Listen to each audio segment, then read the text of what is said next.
मां कोशिश भी ॾाढी कयमि त मूंखे नौकिरी मिले ऐं उन ज़माने में मां 84 में ग्रेजुएशन कई आहे। अच्छा। उन ज़माने में मीनार पाकिस्तान लाहौर ते जमीयत उलमा इस्लाम जे तरफ़ां हिकिड़ी तमामु वॾी कॉन्फ्रेंस थी ऐं उन में मां तकरीर कयमि जंहिंमें मां सिंध जो केस पेश कयो। चइनी सूबनि जा वॾा वॾा आलिमा ऐं लखनि जो इज्तिमा हो ऐं मुंहिंजी उन तकरीर जो उनवान इहो हो, सिंध जो मुक़दमो।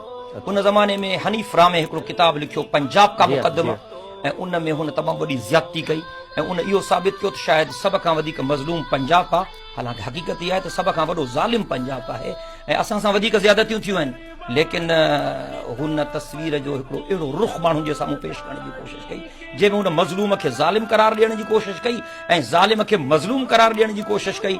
उहो ताज़ो मूंखे उन्हनि ॾींहंनि में कंहिं दोस्त किताबु ॾिनो, मां उहो पढ़ियुमि ऐं मां उन तकरीर में सिंध जो मुक़दमो पेश कयो। उन में मां इहो बि ॿुधायुमि त सिंध में तक़रीबन असांजा 8-10 हज़ार क्वालिफाइड डॉक्टर जेके आहिनि उहे बेरोज़गार आहिनि ऐं मुंहिंजी ॾाढी सख़्तु तकरीर हुई।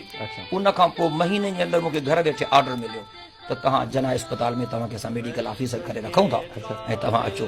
मां चयुमि त हाणे इहा नौकिरी वठंदुसि, चवंदो आहे पोइ टकनि ते विकामजी वियो।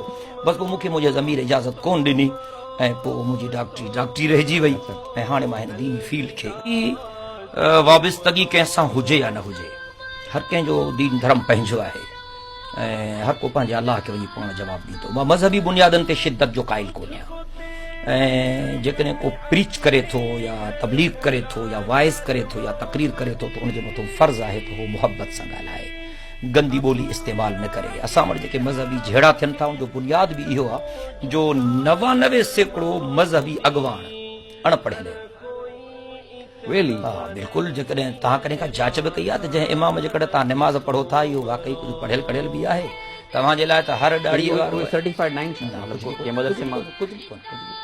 90% पीर फ़क़ीर जिन जा हज़ारे मुरीद आहिनि अणपढ़ियल आहिनि, जिन खे का दीन जी ॼाण ई कान्हे, जिन खे क़ुर पाक जी माना कोन थी अचे, क़ुर पाक जी